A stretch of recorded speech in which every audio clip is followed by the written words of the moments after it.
सरस्वत्यै नमः। श्री वेद पुरुषाय नमः। श्री गुरु चरण कमलेभ्यो नमः। सिद्धम सिद्धं वा त्रिपठित्वा ओम केशवाय नमः स्वाहा, ओम नारायणाय नमः स्वाहा, ओम माधवाय नमः स्वाहा, ओम गोविंदाय नमो नमः। ओम अपवित्रा पवित्रो वा सर्वावस्थांगतो विवाय समरे पुंडरीकाक्षं प्रवाय हितरातुजी विष्णु पुंडरीकाक्ष पुनादो पुंडरीकाक्ष पुनादो मां। ओम जनिषन्तो शिवाज्ञया अपक्रामन्तु भूतानि पिशाचा सर्वतो दिशं सर्वेश्वरं विरोधे।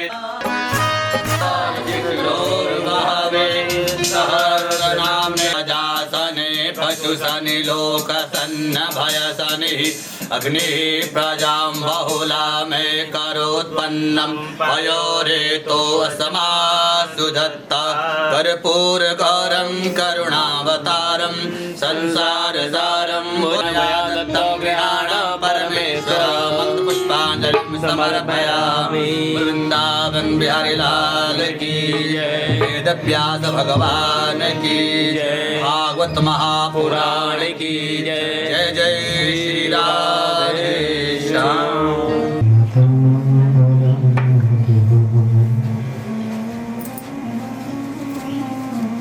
नमस्ते नमस्ते विभो विश्वभूते। नमस्ते नमस्ते चिदानन्दमूर्ते।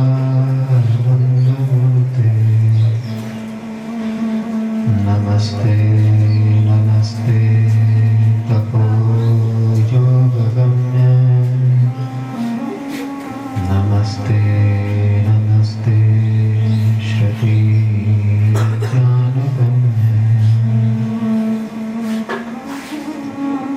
गंगा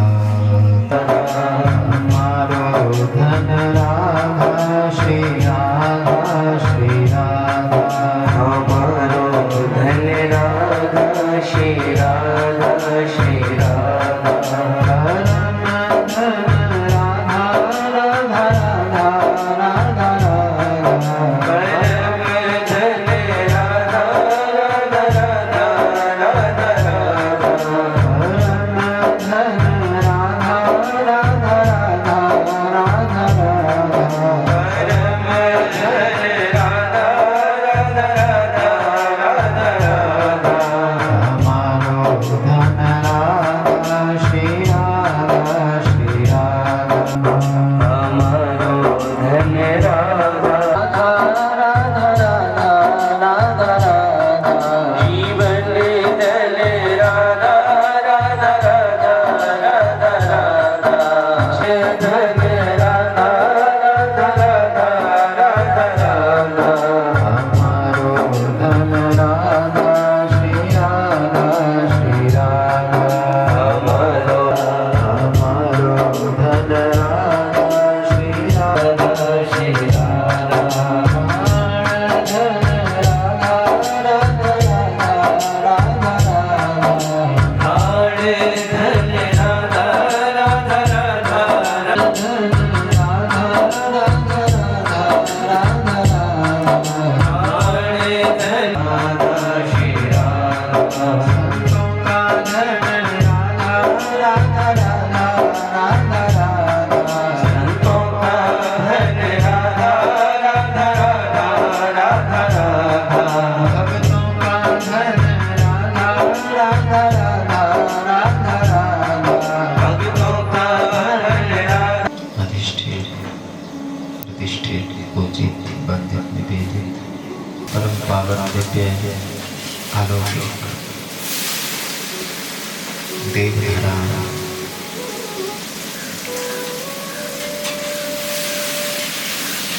ज्वाला चिंतपूर्णी नैना देवी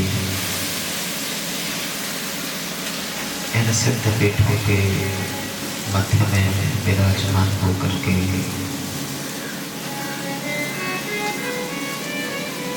आत्म कल्याण के लिए, आत्ममंगल के लिए, आत्मश्रेय के लिए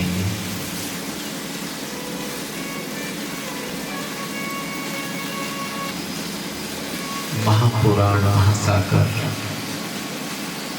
ज्ञान सागर के मध्य से स्वयं के जीवन के कल्याण के श्रेय के हित के बोले मानते हैं महाराज, जानते हैं भगवान, डाउट नहीं। कौन है भगवान? हम क्या मानते हैं? हमारे मन में शिव को माना है, राम को माना है, कृष्ण को माना है, नारायण को माना है, हमने दुर्गा को माना है, गणेश को। ये तो गणेश भगवान कैसे है जी? हाथी की सूंड है उनके। कैसे है गणेश भगवान? हाथी की सूंड है उनके। राम कैसे? बोले वो धनुषधारी है। कृष्ण कैसे हैं? बोले बंसी वाले हैं, गोपाल जी है, सुदर्शन चक्रधारी। नारायण कैसे हैं? बोले चतुर्भुज वाले। महादेव कैसे हैं? बोले उनके तो त्रिशूल हाथ में है, गले में सर्पों के मुंडों की माला है, जटाजूट धारण किए हैं, बालों पर पहने हुए औगड़ बाबा की तरह भस्म रमाए हुए रहते हैं। ये कौन है? शंकर भगवान, महादेव। भगवती कैसी है? बोले अष्टभुजाधारी है। कितने हो गए हमारे भगवान? दुर्गा रूप में, गणेश रूप में, राम रूप में, कृष्ण रूप में, नारायण रूप में, हरि रूप में। सूर्य को भी क्या कहते हैं आप? सूर्य नारायण। ये तो प्रत्यक्ष दिख रहे हैं। तो भगवान कितने आकृतियां हो गई हमारे भगवान। अब ध्यान से देखिए, ये आकृतियां हमारे मन में दे रखी है। किसने? तो कथा क्या कह रही है? भगवान का स्वरूप क्या है? आप देखना चाहते हैं भगवान को? बोलो बोलो, देखना चाहते हैं कि नहीं? बताएं आपको। तो यहाँ देखो, पहला ही शब्द कहा है भगवान का, सच्चिदानंद रूपाय। भगवान का रूप क्या है? सत्य है। भगवान कैसे है? सत्य है। कैसे है? चेतन स्वरूप है। कैसे है? बोले आनंद रूप। ये है असली भगवान। असली भगवान कौन सा है? भागवत जी क्या कह रहे हैं? आप कल के मंगलाचरण में भी सुनेंगे। क्या कहा? सत्यम परम धीमहि। वहां ना राम कहा, ना कृष्ण कहा, ना हरि कहा, नारायण कहा, ना शिव कहा, ना कोई कहा। क्या कहा भगवान के लिए? बोले सत्यम परम धीमहि। बोले हम उस सत्य की वंदना करते हैं, ध्यान करते हैं। ये कल की कथा में सुनेंगे भागवत की। तो भगवान का रूप क्या है? क्या है रूप भगवान? हाँ, तो भगवान से मिलना है ना आपने, तो इस मन को कहाँ लाना है? सत्याचरण में। कहाँ लाना है? सत्याचरण में। सत्य बोलना, सत्य देखना, सत्य सुनना, सत्य सत्यव्रतम सत्य प्रियम त्रिसत्यम सत्यस्य योनिम निहितम च सत्यम। तो भगवान का स्वरूप क्या है? क्या है? सत्य है। क्या है? सत्य स्वरूप है भगवान। अब आप पूछो अपने मन से कि हमारा मन कितनी बार गिरगिट की तरह रंग बदलता है दिन में। पति के पास कुछ और होता है, पत्नी के पास कुछ और होता है, पुत्र के पास कुछ और होता है, पुत्र के पास कुछ और होता है, मित्र के पास कुछ और होता है, पड़ोसी के पास कुछ और होता है, कोई और दिखता है, उसके पास कुछ और रंग बदलता है। एक जैसा है हमारा मन?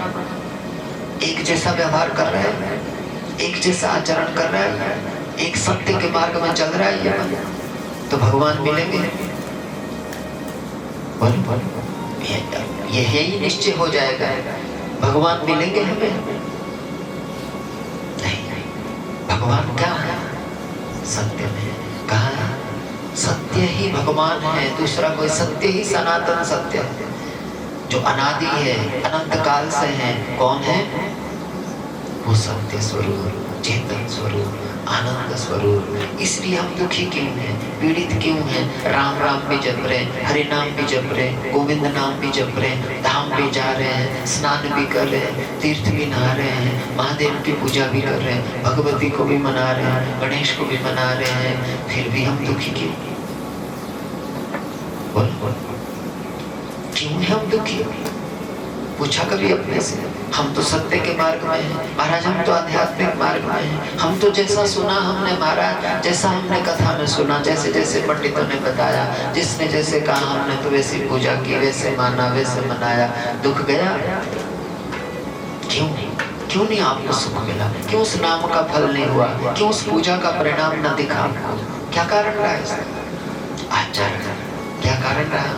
सत्य आचरण नहीं है हमारा, झूठ है हमारे आचरण में, मिलावट है हमारे आचरण में, कपट है हमारे आचरण में। इस मन से पूछो अपने आप से कि हम कितनी बार दिन में झूठ का आचरण करते हैं? कितनी बार? तो सत्य का क्या स्वरूप है? भगवान का स्वरूप क्या है? सत्य है। बोले सत्य भी कैसा होना चाहिए? केवल वाणी तक ना हो कि हम तो सच बोल रहे हैं महाराज। बोले सत्य भी कैसा हो? सत्यम हितकरम वदे। कैसा बोलना है? पहले तो बोले सत्यम भद्रम। क्या है? सत्यम ब्रूयात भद्रम ब्रूयात। कि सत्य कैसा हो हमारा? जिसमें कल्याण छिपा हो। क्या छिपा हो? कल्याण छिपा हो, श्रेय छिपा हो, मंगल छिपा हो, मुक्ति छिपी हो। ऐसा सत्य का आचरण करना है। सत्य का मतलब ये भी है कि आप किसी के दोष देख रहे हैं, ध्यान से समझना इस चीज को। आप किसी के दोष देख रहे हैं और उसके दोष देख करके आप दूसरों को बता रहे हैं हम तो जी सच बोलते हैं, वो सत्य नहीं है।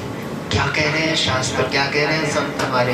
बोले सत्यम ब्रूयात। कैसे? बोले श्रेयम ब्रूयात। कैसा बुरे बोलना है? जिसमें श्रेय छिपा होगा, कल्याण छिपा होगा, मंगल छिपा होगा, हमारा हित छिपा होगा, जिसमें मोक्ष छिपा होगा। ऐसी सच्चाई बोलना, ऐसे झूठ। किसी के दोष देख करके, किसी के व्यवहार देख करके, किसी के आचरण देख करके हम उसको दूसरे के पास बोल रहे हैं, दूसरों को बता रहे हैं अजी हमने तो सच बोला है, हमने तो सत्य को बोला है। वो सत्य नहीं है। सत्य क्या है? जिसमें सत्यम ब्रूयात। कैसा सत्य बोलना है? बोले हितकरम। कैसा बोलना है? हित भी हो, जिसमें हित भी छिपा हो किसी में। ऐसा सत्य बोलो, ऐसा सत्य आचरण करो। ये कितना कठिन है।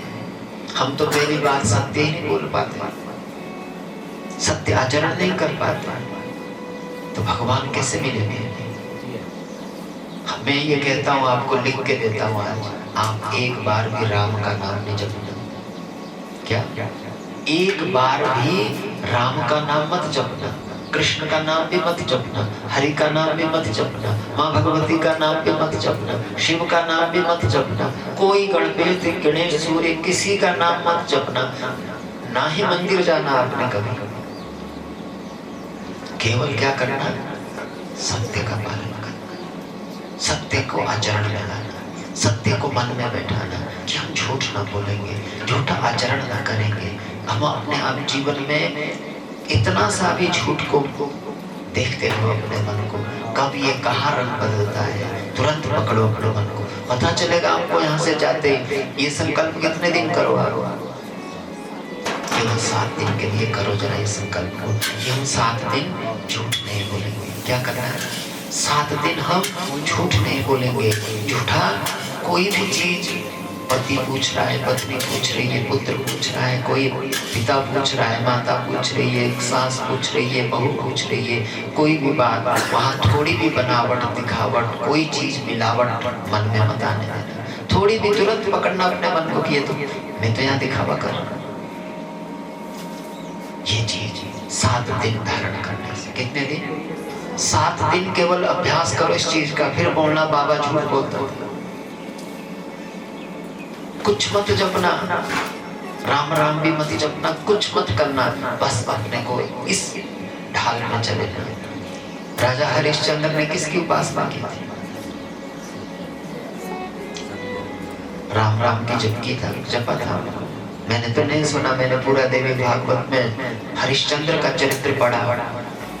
तो उन्होंने कहीं भी उपासना नहीं की, कहीं भी उन्होंने साधना नहीं की, कहीं वो भजन में नहीं बैठे, कहीं भी वो कीर्तन में नहीं बैठे, कहीं भी उन्होंने हरि नाम कीर्तन नहीं किया। किसका आचरण किया? सत्य, अपने वचन का पालन किया कि मैंने एक संत को वचन दिया, एक ब्राह्मण को वचन दिया, मैं अपने वचन के लिए क्या बन गए? वो क्या बन गए थे? डोम के पास क्या बन गए? दास। डोम के पास दास बन गए थे। डोम कौन था? वो जो शमशान में मुर्दों को जलाने का काम ठेके लेता था, उसके पास दासता स्वीकार कर लिया उन्होंने, पर सत्य का त्याग नहीं किया, सत्य आचरण को नहीं छोड़ा। उनके सामने ब्रह्मा खड़े हो गए, विष्णु खड़े हो गए, महादेव तीनों भगवान खड़े हो गए, इंद्रादि सारे देवता विमान लेकर खड़े हैं। सशरीर आप कहाँ चलिए महाराज? स्वर्ग चलिए। कहाँ चलिए? स्वर्ग चलिए। राजा हरिश्चंद्र ने कहा कि मैं अपने स्वामी की आज्ञा के बिना स्वर्ग में नहीं जाऊंगा। स्वामी कौन था उनका? वो डोम था उनका स्वामी, जो मुर्दे जलाने के ठेके लिया करता था। वो उनका स्वामी था, उसकी आज्ञा में रहते थे। बोले इनकी आज्ञा के बिना न मैं ब्रह्मलोक जाऊंगा, न शिवलोक जाऊंगा, न नारायण के लोक जाऊंगा, न इंद्रादि लोकों में जाऊंगा, मैं अपने स्वामी से पहले आज्ञा लूंगा। इसको कहते हैं सत्य आचरण। उन्होंने कहीं कोई भक्ति नहीं की, कहीं जप नहीं किया, कहीं पूजा नहीं की, कहीं जल नहीं चढ़ाया, कहीं महादेव के पास काशी में रहते थे, कभी महादेव के मंदिर में नहीं गए। जहाँ हरिश्चंद्र घाट है ना, वहीं पर केदारेश्वर, गौरी केदारेश्वर मंदिर है। स्वयंभू है वहां पर भगवान गौरी केदारेश्वर में प्रकट हुए। कभी उस मंदिर में नहीं गए, कभी जल नहीं चढ़ाया। हमने तो खूब पूजा की है उस मंदिर में बैठ के, वहां खूब साधना भजन किया है हमने वहां। पर राजा हरिश्चंद्र न विश्वनाथ मंदिर गए, न कभी मणिकर्णिका में नहाए, ना ही कभी उन्होंने काशी के किसी तीर्थ का ध्यान किया, ना ही किसी प्रकार का। स्वयं महादेव उनसे मिलने आए थे वहां, स्वयं नारायण उनसे मिलने आए थे। किस कारण से? बोलो बोलो। सत्य आचरण से। तो भगवान कौन है? सत्य ही परमात्मा है। क्या है? सत्य ही भगवान है, दूसरा कोई नहीं है। समझ रहे इस बात? तो जितना हम सत्य में ढलेंगे स्वयं को, जितना हम सत्य आचरण में आने लगेंगे, किसको लाना है आपने सत्य? मन को। किसको लाना है? मन को लाना है, क्योंकि ये तन तो हमारे कई रोल करता है। बाहर से तो हम आडंबर बड़ा सत्य का कर भी रहे हैं ना, कसमें भी खाते हैं पति के सामने, पत्नी के सामने, बच्चों पर हाथ रखते हैं, झूठी कसमें खा रहे हैं आप लोग। विश्वास दिला रहे हैं दूसरे के पास बोल करके, नहीं जी हम तो बच्चे की कसम खाते हैं। आपको पता है कि झूठ बोल रहे हैं आपको पता है कि आपका आचरण गलत है, फिर भी आप झूठा पति का आश्वासन, पत्नी का आश्वासन, दूसरे का माता पिता का आश्वासन लेने के लिए झूठी तो कसम पता है कितनी महंगी पड़ेगी आपको? इस पर कभी विचार किया कि एक एक वचन का कितना मूल्य होता है और इसका हमें कोई ज्ञान नहीं।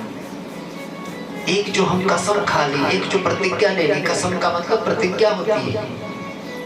क्या होती है? ये प्रतिज्ञा होती है। और हम रोज प्रतिज्ञाएं कर रहे हैं, रोज झूठ की प्रतिज्ञा कर रहे हैं, झूठ हमें सी कसम खा रहे हैं। झूठ के आधार पर हमारे जीवन की आधारशिला ढूंढेंगे तो कहाँ खड़ी है? किस पर जीवन खड़ा है हमारा? झूठ के ऊपर। झूठ के ऊपर जीवन चला हुआ है, इसलिए हम खोज में किसके निकले हुए हैं? बोलो बोलो। सुख की, शांति की, आनंद की खोज तो हमारी आनंद की है, सुख की है, शांति की है, और आधार किसका डाल रखा है? झूठ का, कपट का, धोखे का, छल का, विश्वासघात का। तो इसके ऊपर सत्य का महल बन सकता है? इस पर भगवान कहीं मिल सकता है? जरा एक बार सत्य आचरण करके देखना, सत्य बोल करके देखना, सत्य को स्वीकार करके देखना, सत्य के मार्ग में चलकर देखना, फिर देखना कदम कदम पर राम दिखेंगे, कदम कदम पर कृष्ण दिखेंगे, कदम कदम पर भगवान सामने। भगवान के लिए हमें भागना नहीं पड़ेगा, स्वयं भगवान हमारे पीछे पीछे आएंगे, स्वयं कृष्ण हमारे पीछे ढूंढते हुए। ये सत्य पालन करने वाला ऐसा जीव है, ऐसा साधक है, ऐसा भक्त है जो सत्य के मार्ग में चला हुआ, सत्य का आचरण कर रहा है।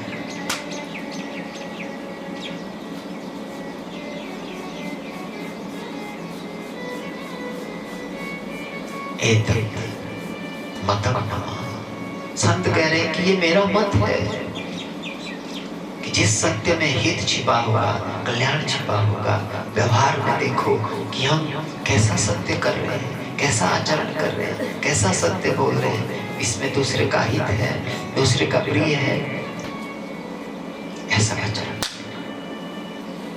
दूसरा शब्द क्या है? चेतन। दूसरा क्या है? चेतन। चेतना कैसे होता है? जो हम चेते हुए हैं, जगे हुए हैं, ये जो दिख रहे हैं चेतना हमारे अंदर है ना, ये चित्त में चेतना है। कहाँ है?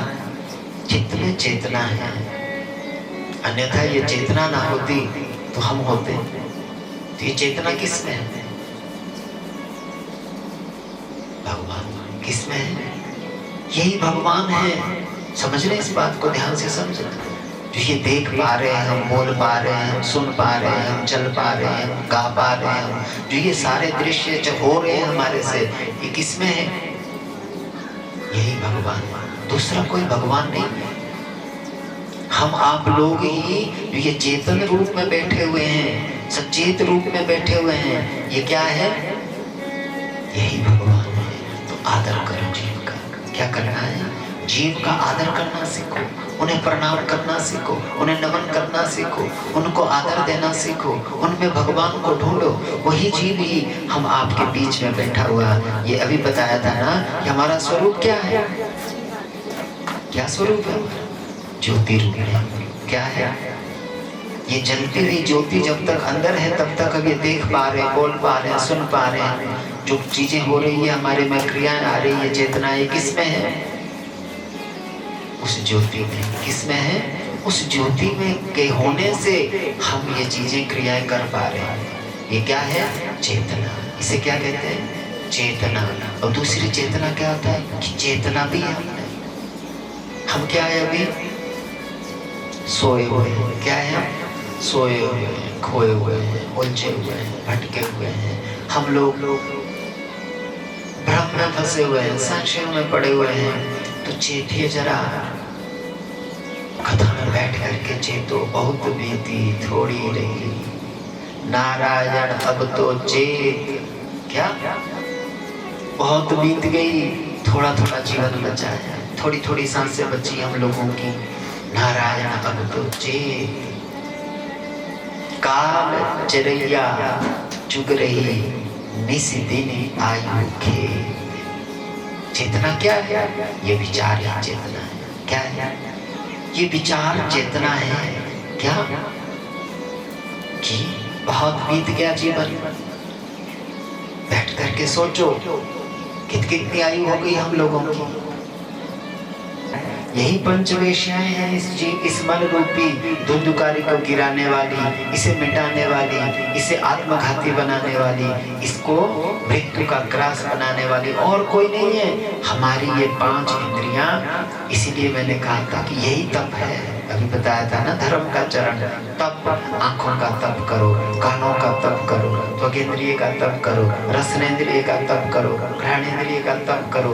इससे बड़ा कोई तप जंगल में जाने का तप नहीं है। इनको देखो, इन इंद्रियों को, कि मेरी आंखें मुझे कहाँ ले आ रही है, क्या दिखा रही है, मेरे कान मेरे क्या सुनना चाहते हैं, हमारी त्वगेंद्रिय क्या स्पर्श करना चाह रही है, हमारी रसनेंद्रिय क्या चखना चाह रही है। जिसने इन 5 इंद्रियों को संभाल लिया उसका मन संभल जाता है। क्या संभल जाता है? मन ये धुंधुकारी बनने से बच जाता है। ये गोकर्ण बन जाए। गोकर्ण का अर्थ क्या है? गो इंद्रियाणि बोले जिसने अपनी इंद्रियों को जीत लिया है, कारण कहते हैं जीतना, बोले जिसने अपनी इंद्रियों को जीत लिया है उसे क्या कहते हैं? गोकर्ण। गो कहते हैं इंद्रियों को जीतना, और जिसने इंद्रियों के अधीन हो गया वो क्या है? धुंधकारी। वो क्या है? धुंधकारी।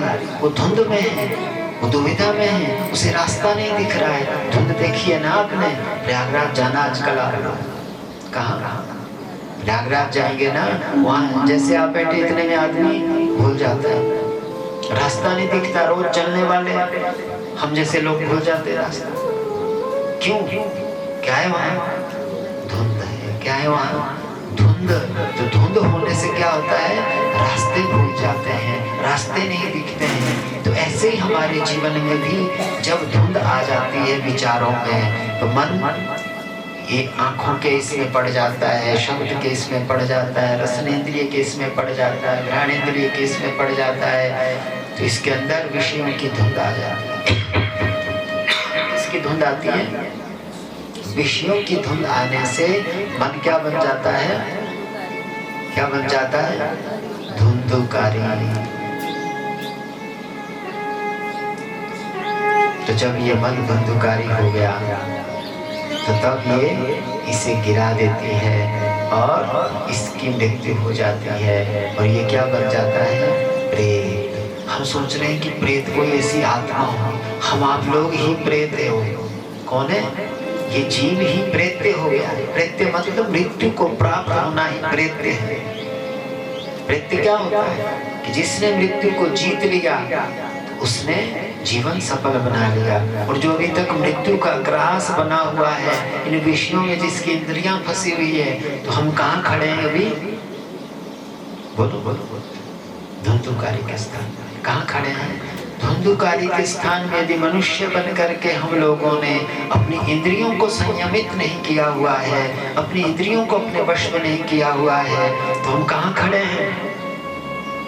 धुंधकारी के स्थान में। हम प्रेत्य हैं, हम मृत्यु को प्राप्त होने वाले हैं, फिर से हम प्रेत योनि में फंसने वाले हैं। प्रेत योनि का मतलब ऐसा नहीं कि कहीं हम फंसे रहेंगे। प्रेत्य मतलब ये जो हम फंसे हुए मृत्यु के चक्कर में, बार बार जन्म ले रहे, बार बार मृत्यु को प्राप्त हो रहे हैं, ये चक्कर में जो चला हुआ जीव है यही प्रेत्य है। समझ रहे? इसमें हम क्या करें कि भाई इस कथा को ऐसा पान करें, इसमें 7 दिन में हमारी ग्रंथियां खुल जाए भीतर की। 7 चक्र होते हैं हमारे अंदर, वही बांस है। हमने सुना कि वही धुंधकारी कहाँ बैठा था? कहाँ बैठा था? बांस में बैठा था जी। तो कथा में क्या गाड़ते आपके हिमाचल में? मैंने ज्यादा देखे इस तरह के आडंबर। बांस तो गाड़ा ही नहीं हुआ। धुंधकारी की मुक्ति कैसे हो? अरे भाई धुंधकारी को तो मुक्त पहले कर दिया, अब कौन सा धुंधकारी? कभी प्रश्न किया आप लोगों ने उन व्यासियों से जो आपको इस तरह भ्रम में रखते हैं ना कि भाई बांस गाड़ना पड़ता है? कथा बोलते हैं ना, बांस तो गाड़ा नहीं, तो किसकी मुक्ति करनी है? पहले तो बताओ पंडित जी आप हमारे को, किसके लिए गाड़े हम बांस? अच्छा कहेंगे कि आपके पूर्वज के लिए गाड़ा जा रहा है। किसके लिए? आपके पूर्वज के लिए गाड़ा जा रहा है, आपके पिता के लिए, आपकी माता के लिए, आपके पति के लिए, आपकी पत्नी के लिए, आपके किसी भी पुत्र के लिए, उनके लिए गाड़ रहे हैं जी ये बांस। तो भाई इसका क्या प्रमाण है कि वो प्रेत बना हुआ है? बोलो, आपके पास कोई प्रमाण है कि हमारा बेटा, हमारा पिता, हमारा दादा, हमारी दादी प्रेत बना हुआ है कोई प्रमाण आपके पास? या आपको बोला? इसमें तो कथा में आता है कि धुंधकारी गोकर्ण के सामने अनेक प्रकार की आवाजें करने लगे। गोकर्ण जी ने ऐसा जल लिया अभिमंत्रित करके, और जैसे उस जीव की ओर फेंका तब उसकी वाणी खुली और बोलने लगा, अहम भ्राता तुदीयोस्मि धुंधकारी नामतः स्वकीयेन दोषेण ब्रह्मत्वं नाशितं मया। उसने तो अपने मुख से स्वयं बताया गोकर्ण को कि मैं आपका भाई धुंधकारी हूँ, और मैं ऐसे विष्णु के भोगों में फंस गया, विषयों की वृत्ति में आ गया, जिसके कारण से मैं क्या प्रेत योनि में फंसा हूँ। उसने तो स्वयं बताया था। तो आपको बताया किसी ने? आपके माता ने, आपके पिता ने, आपके भाई ने, आपके दादा ने, आपकी दादी ने कि भाई हम अधोगति में फंसे हुए, हमारे को निकालो। चीजें क्यों करूंगा? शास्त्र से विरुद्ध कर्म क्यों करूंगा? वास्तविकता क्या है जरा समझो आप आध्यात्मिक दृष्टि से। 7 मास का मतलब क्या है? 7 मास वाला ये शरीर है हमारा। क्या है? ये शरीर ही 7 मास का है। 7 गांठें इसमें है, सप्तचक्र इसके अंदर है, मूलाधार से लेकर सहस्रदल तक इसमें 7 चक्र है। बोले कथा सुन करके पहले दिन की कथा से एक चक्र खुल जाएगा हमारा, ऐसा विवेक जगेगा, हमारा एक चक्र खुल जाएगा। दूसरे दिन दूसरा, तीसरे दिन तीसरा, चौथे दिन चौथा, 5वें दिन 5वां, छठे दिन छठा, 7वें दिन की कथा में हमारा 7वां चक्र खुल जाएगा। जिससे ये जीव जीते जी क्या हो जाएगा? मुक्त हो जाएगा। जीते जी इसी शरीर में ये जीव मुक्त हो जाएगा। तब कथा सुनना हमारी सफल है। समझ रहे? हाँ, यह है कि भाई इस भाव से आप इस शरीर से उपवास करके, व्रत करके, तप करके, जप करके, कीर्तन करके यदि आप किसी दूसरे व्यक्ति के लिए सुन रहे हैं तो उसको आपका पुण्य मिलेगा। समझ रहे? वो जीव भले ही चाहे नरक में भी पड़ा हुआ है, कहाँ?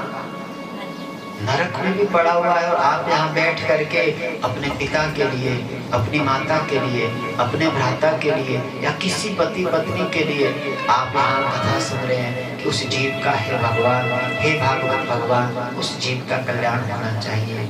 वो जहाँ भी हो उसे इस कथा का फल प्राप्त होना चाहिए। तो अवश्य उस जीव को ये आपके द्वारा संकल्प से ये पुण्य उस तक पहुँच जाएगा, उसे प्राप्त हो जाए। ये संकल्प करो, ना कि भ्रम में फंसो उल्टी चीजों में। अब बांस लेकर के फिर ले जा, अब तो ले जा रहे जी धुंधुकारी को, कहाँ जी नदी में डाल रहा, अब क्यों ले जा रहे भी नदी? जब आपको इतना ज्ञान था, इतना विश्वास था, तो फिर यही बांस फटना चाहिए था ना आपके पास। सुना है ना कथा में कि वहां बांस के 2 टुकड़े हो गए। जब आपको ये विश्वास था कि इसमें प्रेत बैठा हुआ है, इसमें कोई आत्मा बैठी हुई है, तो भाई उसकी मुक्ति के लिए कथा आपने सुनाई है, तो भाई हम तो तब मानेंगे कि उस बांस के 2 टुकड़े हो जाए, वो फूट जाए, उसमें से प्रकट होकर के धुंधुकारी जैसे प्रकट देवता बन करके प्रकट हुआ, और उसने प्रणाम किया भागवत भगवान को, गोकर्ण जी को स्तुति की उन्होंने कि धन्य भागवती वार्ता, कि धन्य है ये भागवत जिसके श्रवण से मुझ जैसा पापी, मुझ जैसा आदमी जीव भी परम गति को प्राप्त हो गया। तो ये चीज समझनी होती है, हम लोगों ने भ्रम में नहीं फंसना है। इस तरह से गोकर्ण जी ने ये कथा धुंधुकारी को सुनाई और उससे उस जीव का उद्धार हुआ। उसके बाद समस्त जिन्होंने कथा सुनी थी, दूसरी बार गोकर्ण जी ने उनके कल्याण के लिए कथा की, और वहां जितने श्रोता थे उतने विमान आए, स्वयं भगवान श्री कृष्ण उतर करके आए, गोकर्ण जी को हृदय से लगाया और समस्त श्रोताओं को गोलोक धाम ठाकुर जी ले गए। उसके बाद विधि का वर्णन सुनाया। श्री सुखदेव जी महाराज का प्राकट्य हुआ, सनकादि ऋषि कथा सुना रहे थे, सुखदेव जी महाराज उस कथा का भाव बता रहे थे। उसी समय भगवान श्री कृष्ण उद्धव इत्यादि अपने भक्तों के सहित वहां प्रकट हुए, और सनकादि ऋषियों ने भगवान के आगमन पर बड़ा सुंदर कीर्तन प्रारंभ किया। ठाकुर जी ने उनके उस कीर्तन से प्रसन्न होकर के कहा कि मैं तुम्हारी इस कथा से, कीर्तन से अति प्रसन्न हूँ, तुम वरदान मांगो। तब सनकादि ऋषियों ने कहा कि हे प्रभु, जहाँ भी आपकी कथा हो आप कृपा करके ऐसा वरदान दे कि आप वहाँ अवश्य पधारे। भगवान ने तथास्तु कहा। तो ऐसा महात्म्य है कथा का, जहाँ भी भागवत कथा होती है वहाँ भगवान अवश्य ही कथा में आते हैं। वो किसी भी रूप में हो सकते हैं। तो हमने ये भाव बनाओ कि कथा में प्रभु हमारे पास आए, हमारे पास बैठे, हमें ऐसा भाव दें, हमें से विचार दें। अवश्य भगवान आए हैं हमारा ये भाव होना चाहिए कि हमें भगवान दिखें। और मैं ये बता रहा हूँ आपको कि भगवान आते हैं, और हमने इसकी परीक्षा भी की है, और हमने भगवान को देखा भी है आते हुए कथा में, स्वयं श्रोता बनकर। ऐसा नहीं कह रहा हूँ कि मैं वक्ता बन करके देखा, मैं श्रोता बन करके इस भाव में, ऐसा ही जैसे आप सुन रहे हैं ऐसा ही मैं भी कथा सुन रहा था वृंदावन के अंदर। व्यास जी ऐसा बोल रहे थे कथा करने के बीच, पहले दिन की कथा मैंने संकल्प लिया था 7 दिन की पूरी कथा सुनूंगा। जैसे ये बात कही तुरंत मेरे मन में ये बात आई कि भगवान आते हैं। तो हे बिहारी जी, हे ठाकुर जी, हे भागवत भगवान, यदि आप आते हैं तो मेरे आसपास आए, मेरे आसपास बैठे आए। और भगवान ने ऐसे चमत्कार दिखाए जिससे मुझे बड़ा आश्चर्य हुआ कि देखो भगवान कैसे सुनते हैं। तो ये प्रमाणित चीज मैं बता रहा हूँ कि अवश्य ठाकुर जी आते हैं, यदि हमारा भाव उत्तम है तो हमें दर्शन भी दे सकते हैं।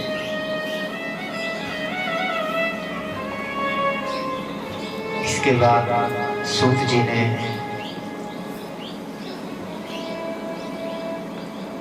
बताया कि भागवत कथा माया पर जय पाने का सर्वोत्तम श्रेष्ठ साधन है, जिसके श्रवण से, कथन से जीव परम भागवती गति को प्राप्त कर लेता है, माया पर विजय पा लेता है।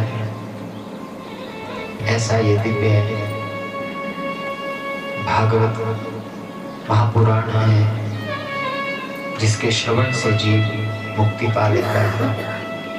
इसी के साथ आज प्रथम दिवस की कथा का विश्राम। कल का कथा का समय कितने बजे का रखना है आप श्रोता बताएंगे, और साथ में नारद वाला काम करना है। समझ रहे हैं क्या काम? खींच के लाना है, कान से पकड़ के, बाकी हमें संभाल लूंगा। बस ये बोलना कि वहां चलो एक बार।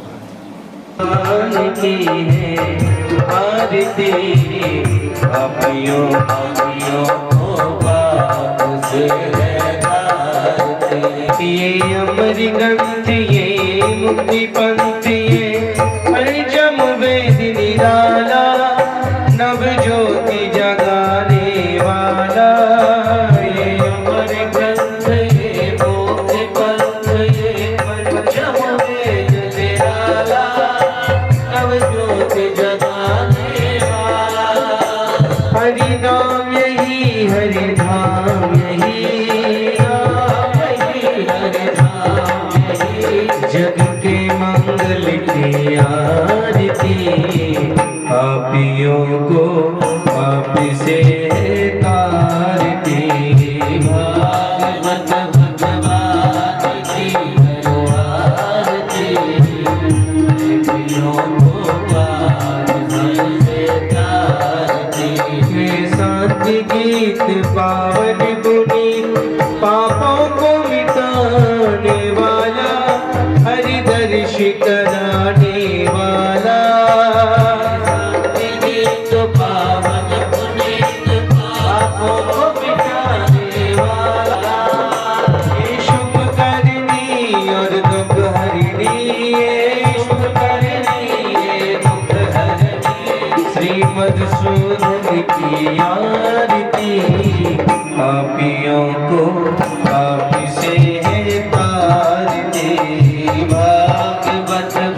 सारम संसार सारम भुजगेन्द्रहारम सदा वसंतम हृदयारविंदे भवानी शरणं नमामि त्वमेव माता च पिता त्वमेव बन्धु च सखा त्वमेव विद्या द्रविणं त्वमेव सर्वं मम देव देव कृष्ण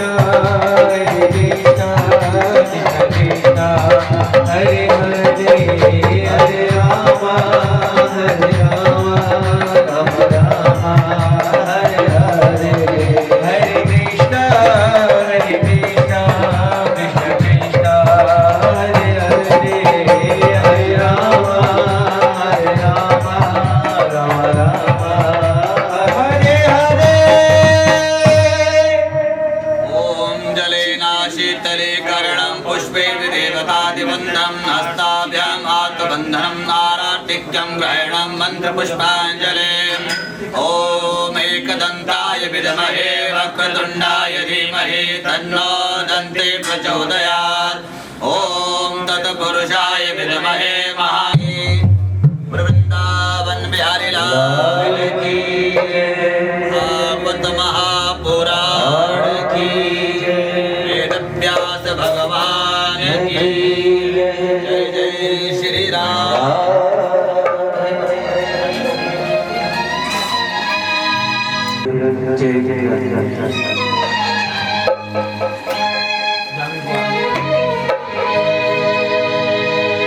मैनो बने गिरवी रखो या मन मोहन के पार किया ना छूटन की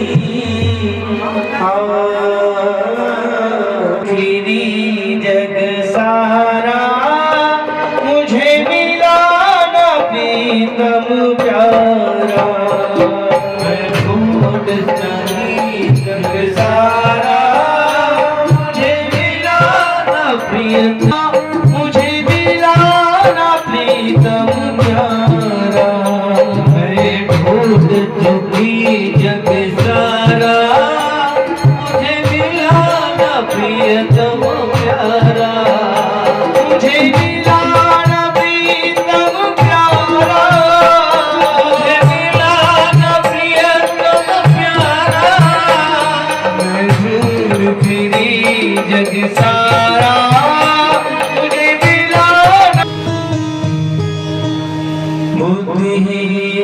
बुद्धिहीन तन जान के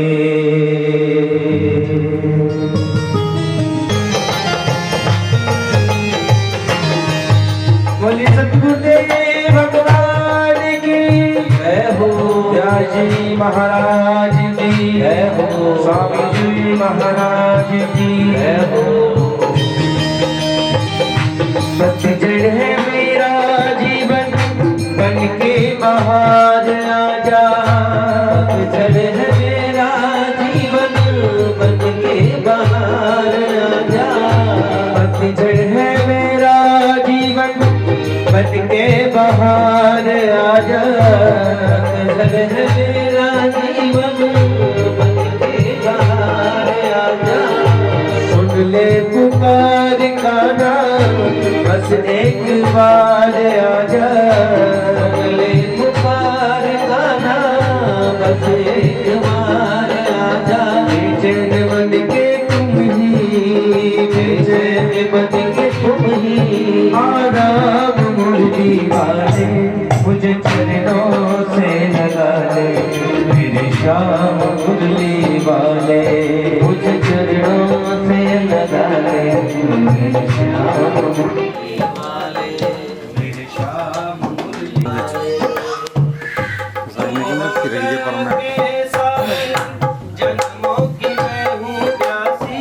ॐ स्वस्ति न इन्द्रो वृद्धश्रवाः स्वस्ति नः पूषा विश्ववेदाः स्वस्ति नस्तार्क्ष्यो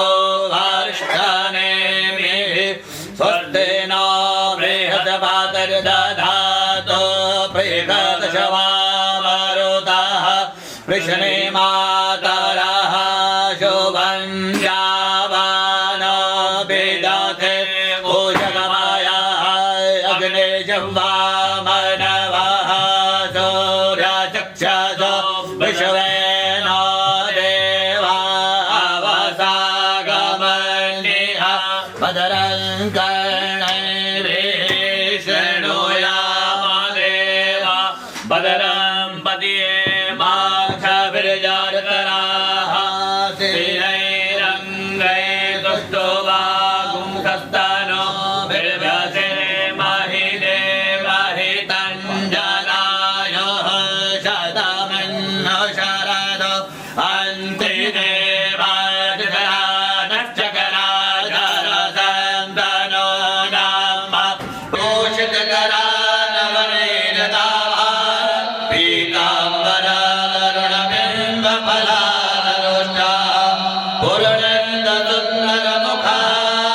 पूर्णन्दसुन्दरमुखादरविन्दनेत्राः कृष्णात् परं किमपि तत्त्वमहं न जाने वाङ्मये मूर्तये नमः ध्यानार्थे पुष्पाणि समर्पयामि ॐ पाद्योपादं हस्त्यो अर्घे मुखे आचमनीयं जलम् समर्पयामि पुष्पाणि समर्पयामि माल्यादेने सुगन्धेने मालत्यादेने मे प्रभो मया ऋतानि पुष्पाणि पूजार्थं पठेयं पुष्पं पुष्पमालिकां समर्पयामि वाङ्मये मूर्तये नमो नमः धूपम् आघ्रापयामि रक्षदीपं दर्शयामि हस्तो प्रक्षाल्यः पूर्वकं नैवेद्यं निवेद्यामि निवेद्यान्ते पुनरात्मनीयं जलं समर्पयामि ॐ प्राणाय स्वाहा अपानाय स्वाहा व्यानाय स्वाहा उदानाय स्वाहा समानाय स्वाहा मध्ये मध्ये पानोत्तरापोष्णार्थे जलं समर्पयामि ऋतुकालोद्भवं फलं समर्पयामि मुखवासार्थे एलादिलोङ्ग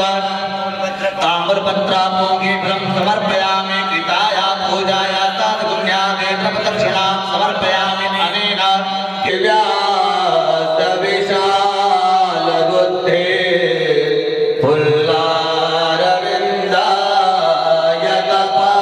पुल्लारविन्दायतपत्रनेत्र येन त्वया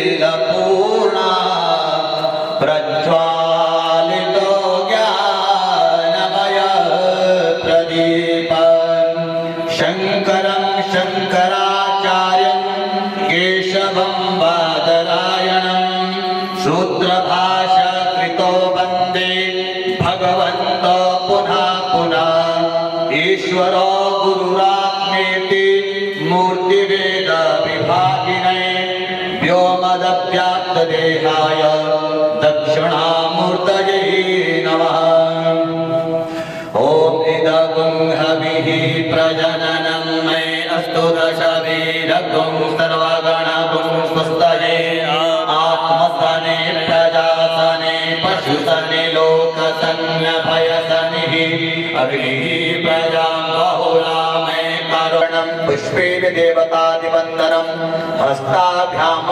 आत्मबन्धनम् आरार्तिक्यं ग्रहणं मन्त्रपुष्पाञ्जलिः ओम एकदन्ताय विद्महे वक्रतुण्डाय धीमहि तन्नो तन्ने प्रचोदयात् ओम नारायणाय विद्महे वासुदेवाय धीमहि तन्नो विष्णु प्रचोदयात् ओम नाना सुगन्धि पुष्पाणि यथा कालोद्भवानि च पुष्पाञ्जलिर्मया दत्तं गृहाणां परमेश्वर साङ्गाभ्यां सपरिवाराभ्यां सयुद्धाभ्यां शक्तिकाभ्यां श्रीराधा कृष्णाभ्यां नमः मन्त्रपुष्पाञ्जलिं समर्पयामि नमः सर्वहितार्थाय जगदाधारे हेतवे साष्टाङ्गुल्यं प्रणामस्तु तेन त्वेन मया कृता साष्टानमस्कारं समर्पयामि बोलिए भागवत महापुराण की जय वेदव्यास भगवान की सुखदेव भगवान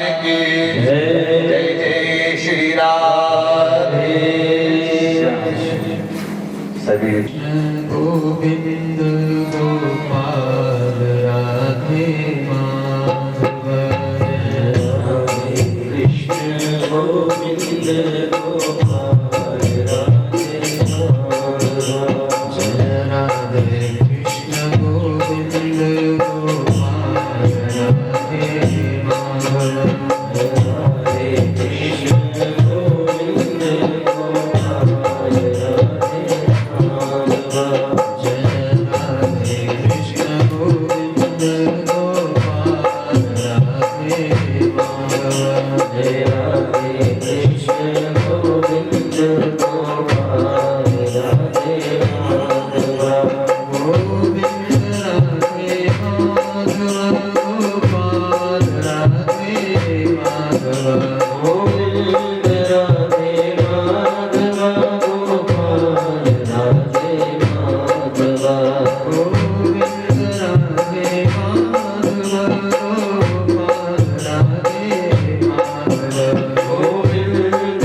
कृष्ण गोविंद गोपाल राधे माधव प्यारी राधे राधे माधव प्यारे कृष्ण कृष्ण माधव प्यारी राधे राधे माधव प्यारे कृष्ण कृष्ण माधव प्यारी राधे राधे माधव प्यारे कृष्ण कृष्ण माधव प्यारी राधे राधे माधव प्यारे कृष्ण कृष्ण माधव राधे कृष्ण गोविंद गोपाल राधे माधव राधे कृष्ण गोविंद गोपाल राधे माधव राधे कृष्ण गोविंद गोपाल राधे माधव कृष्ण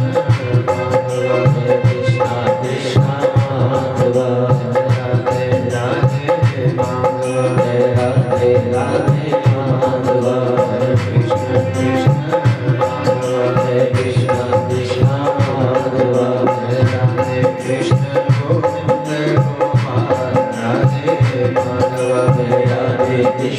गोविंद गोपाल राधे माधव राधे कृष्ण गोविंद गोपाल राधे माधव राधे कृष्ण गोविंद गोपाल राधे माधव राधे कृष्ण गोविंद गोपाल राधे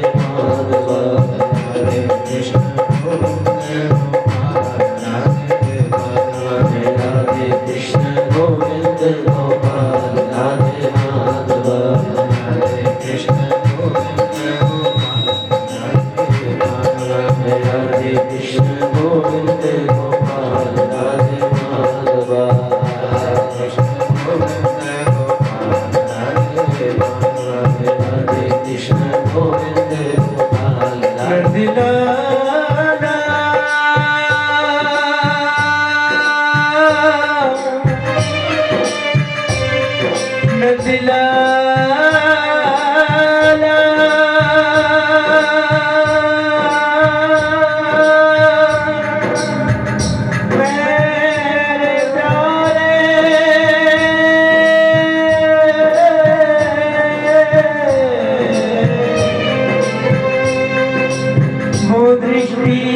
नहीं है पास मेरे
जय। तब ये अंधकार दूर हो, तब हमें बेहतर प्रकाश का उजाला आएगा, तो जीवन में जागृति आए, जीवन में चेतना आए, जीवन में शांति आएगी। किसी को सूत्र में बताया है जन्माद्यस्य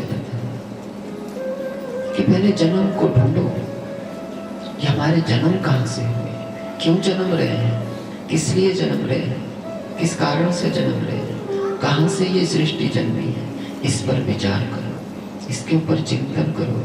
ये फूल बनाने वाला कौन है, इन वृक्षों का निर्माता कौन है। हम स्वयं निर्माता बने हुए हैं।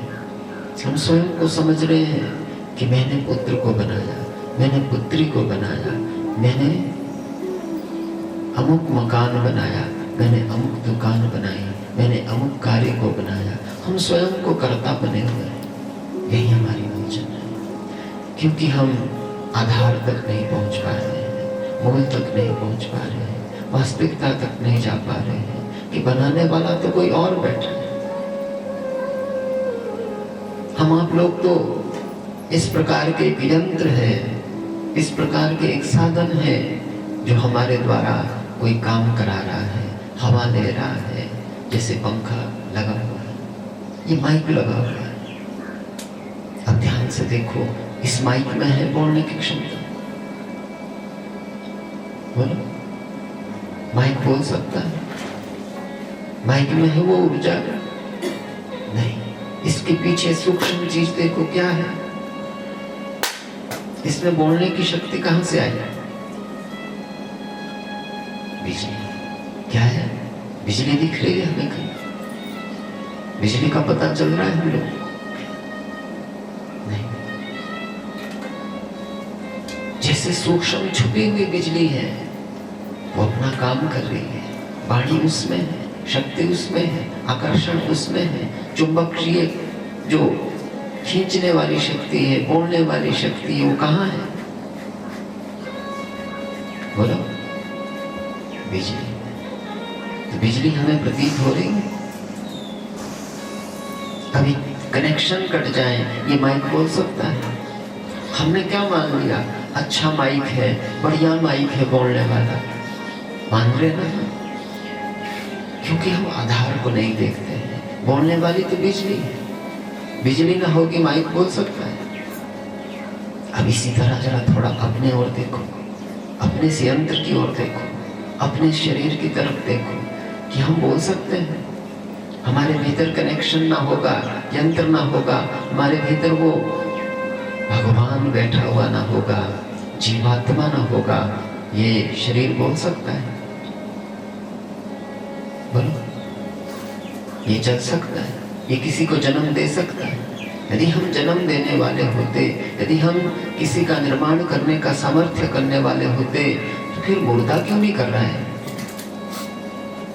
जो सामने बड़ा मुर्दा है, जिसमें से जीवात्मा निकल गया है, जिसमें से परमात्मा निकल गया है, जिसमें से उस भगवान ने अपनी शक्ति, अपना कनेक्शन, अपना करंट निकाल दिया और हमें यंत्र के रूप में छोड़ दिया सामने।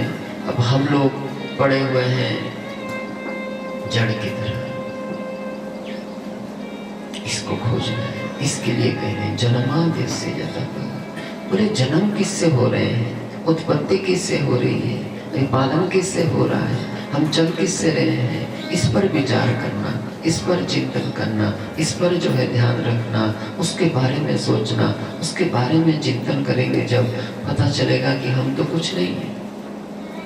हम जो स्वयं को कुछ मान बैठे हैं, स्वयं को जो कर्ता मान रहे हैं, स्वयं को जो हम अपने महान मान रहे हैं, हम श्रेष्ठ समझ रहे हैं, हमारी श्रेष्ठता, हमारी मान्यताएं, हमारे सब कुछ चीजें कहाँ तक है? इस माइक के समान है। जैसा ये माइक कितना महंगा है, कितना मूल्यवान है, बिना बिजली के इसका मूल्य है? बोलो, बिना बिजली के इस माइक का कोई महत्व है? आपके पास कितनी मशीनें, पंखा रखा है, एसी लगा रखे आपने, कपड़े धोने की मशीनें हैं आपके पास, भोजन बनाने की मशीनें आपके पास, सारे साधन आपने घर में रखे हैं, तो चलने वाला साधन क्या है? आपने करोड़ों की ये सारी चीजें लाई हैं और बिजली आपके पास नहीं है, काम आएगी ये साधन? बोलो, सारे व्यर्थ हो जाएंगे। ऐसा ही ये हमारा जीवन है। इसको समझने के लिए ये कथा है कि हमारा जीवन व्यर्थ है। उसको जाने बिना, उसको समझे बिना, उसको देखे बिना, उसकी महत्वता जाने बिना, इसी को कह रहे हैं अज्ञान। क्या कहते हैं इसको? हम अज्ञान में हैं, हम भ्रम में हैं, हम एक भ्रम का जीवन जी रहे हैं। हम जड़ होकर के भी स्वयं को क्या समझ बैठे? कर्ता मान रहे हैं, सृजन करता, माता मान रहे हैं, पिता मान रहे हैं, गुरु मान रहे हैं, स्वामी मान रहे हैं, श्रेष्ठ मान रहे हैं, ज्ञानी मान रहे हैं, महान मान रहे हैं, तपस्वी मान रहे हैं, योगी मान रहे हैं, बहुत ऊंचे हम डॉक्टर इंजीनियर मान रहे हैं, हम अपने को बहुत बड़ा बुद्धिमान मान रहे हैं। ये मान्यताएं कहाँ तक है हमारी? कब तक है? इसको समझना है कि ये सारी मान्यताएं हमारी केवल स्वयं तक सीमित है, संसार तक सीमित है। ये आगे कोई भी मान्यता हमारी काम ना आने वाली है। ये पुरुषार्थ हमारे यहाँ व्यर्थ ही समाप्त होने वाले हैं।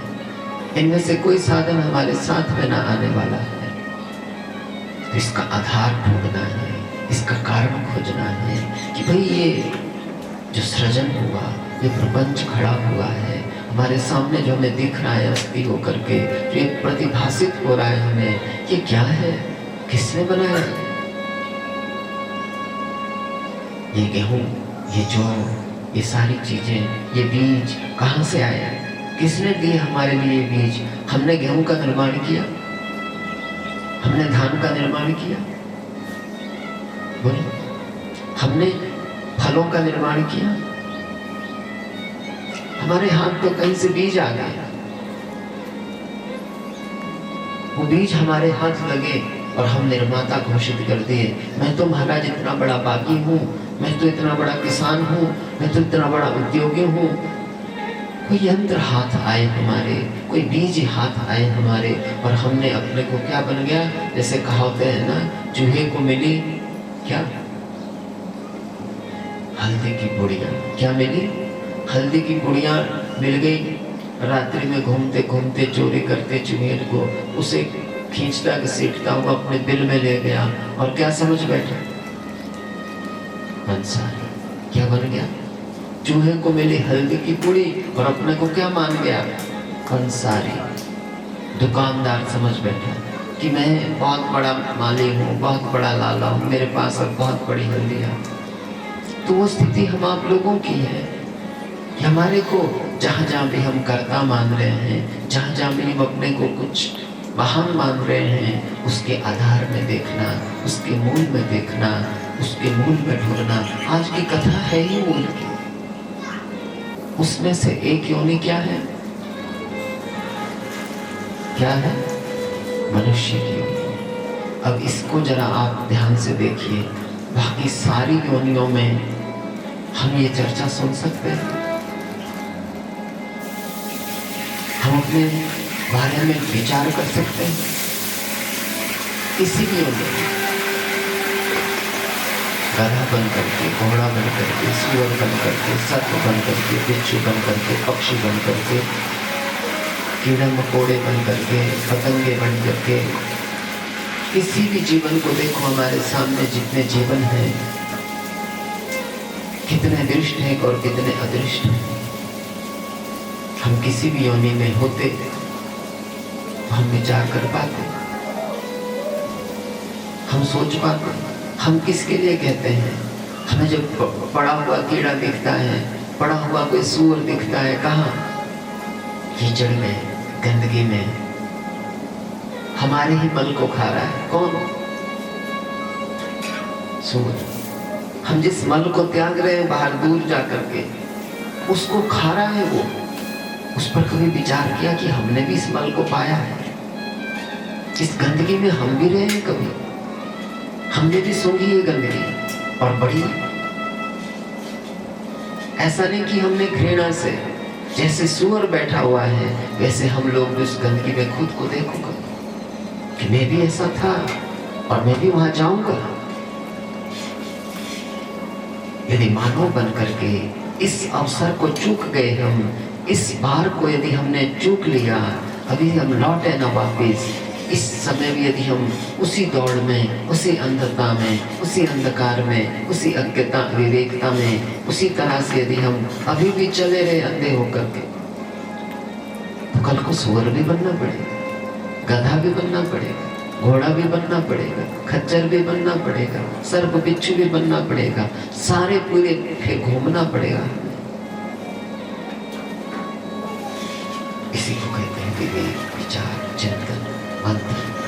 कि सोचो कितना बड़ा अवसर हाथ आया है, कितना बड़ा मौका हमारे पास दिया है। संत इसी के लिए कह रहे हैं कि हाथ में हमारे ये मनुष्य शरीर आया।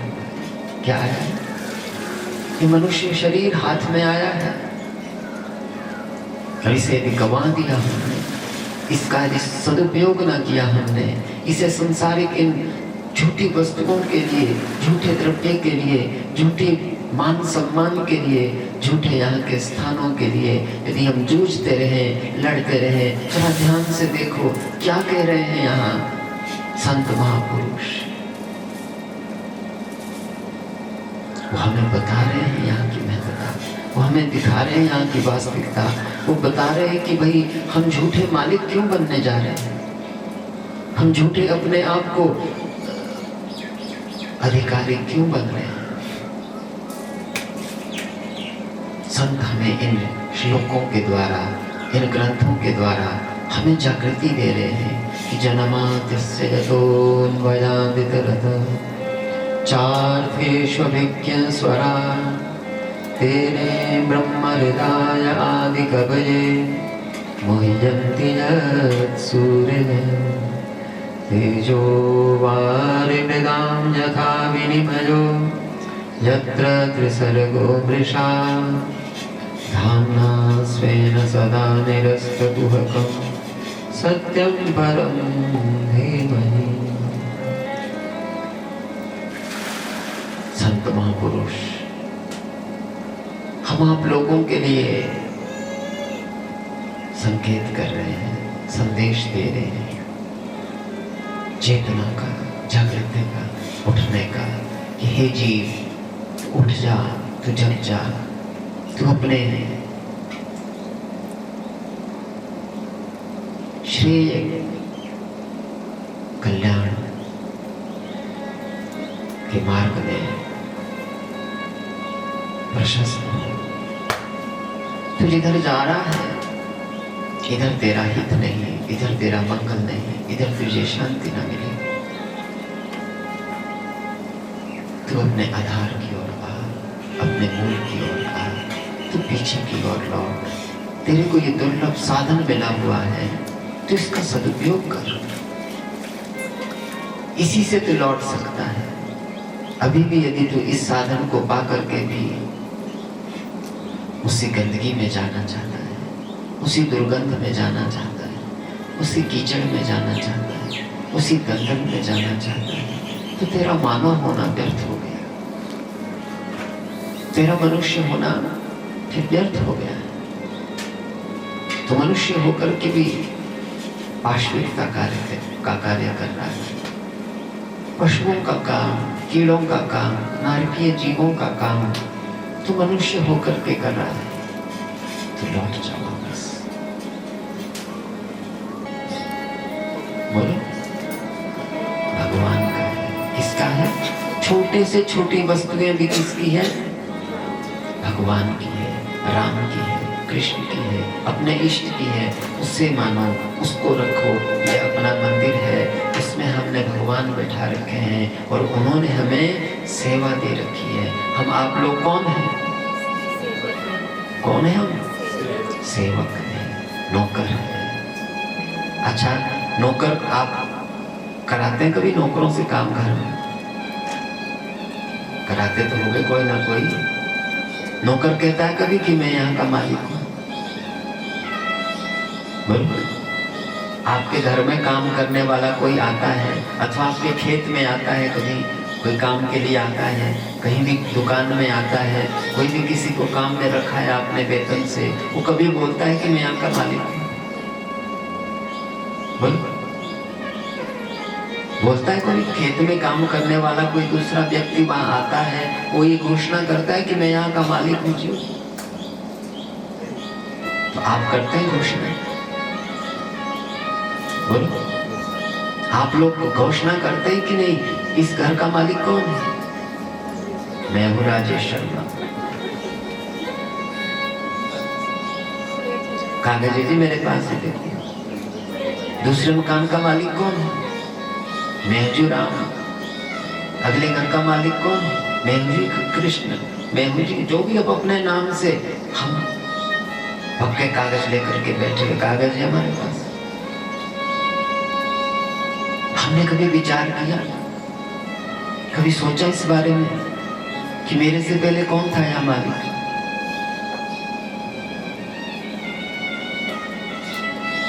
कोई और लड़के गया है इस जीवन से, हमारे से पहले कोई और झगड़ के, कोई द्वेष करके, द्वंद्व करके, वो पता नहीं हमारे सामने सर्प बन करके खड़ा होगा, वो शत्रु बन करके हमारे सामने आएगा।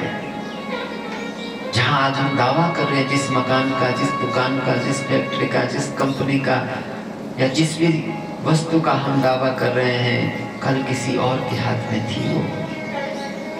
कल कोई और मालिक था इस चीजों, इन वस्तुओं का, इन द्रव्यों का, इन चीजों का, कोई और बैठा था वहां मालिक। तो ये हमारी अज्ञानता है, ये मलकियतें हमने बना रखी है। ये जरा विचार करो, 50 साल के बाद, 60 साल के बाद, 100 साल के बाद हम मालिक रहेंगे? हमारी मलकियत कितने दिन की? 100 साल तो बहुत दूर की बात है, हमारे को तो कल का पता नहीं है। कल का पक्का है हमारा, कि कल हम जिएंगे, इसका पक्का कंफर्म है हमें कि कल तक रहेंगे हम। अच्छा, जो गए उनसे पूछा हमने, वो भी तो दावा ठोकते थे, वो भी तो बोलते थे कि अभी तो हमने शादी देखनी है, अभी तो हमने अमुक काम करने हैं, अभी तो हमने ऐसे काम करने हैं, वो भी तो बोलते थे इससे। जो चले गए ना, वो ये जानते थे कि हम कल जा रहे हैं महाराज, बता बतू के गए कोई? हम तो निकल रहे हैं जी, अब हाथ उठ जोड़ करके आपसे मिलके गया कोई? नहीं। वो भी ऐसे ही हमारी आपकी तरह अंधकार में थे, वो भी मालिक बने हुए थे, वो भी आगे के संकल्प लेके बैठे हुए थे। कब ऑर्डर आ गया, कब कनेक्शन कट गया, कब बिजली कट गई, कब परमात्मा की आत्मा भीतर से ये आत्मा निकल गई, परमात्मा का स्वरूप, और ये संसार रूपी देह गिर गया। हमें पता नहीं चला इस बात का, और हम अंधकार में रह गए। और जब आगे निकलते हैं यात्रा में, तब तो विवेक आता है। जब निकल जाता है ना यहाँ से जीव, तब उसे पता चलता है कि मैंने क्या किया, मैं कहाँ भटका, कैसे उलझा, कहाँ रहा मैं, किस अंधकार में था मैं, उसे पता चलता है। वो जानता है इस चीज को, तब वो रोता है, पछताता है। अब पछताए हो तो क्या, जब चिड़िया चुग गई खेत। तो चिड़िया मैंने बताया था ना, कौन है चिड़िया? कल कथा में बताया था कौन है, याद है? कुछ माताएं थी कल, काल चरैया चुग रही, निस दिन आयु खेत। बोले दिन रात ये आयु का खेत कौन चुग रहा है? काल रूपी चिड़िया हमारे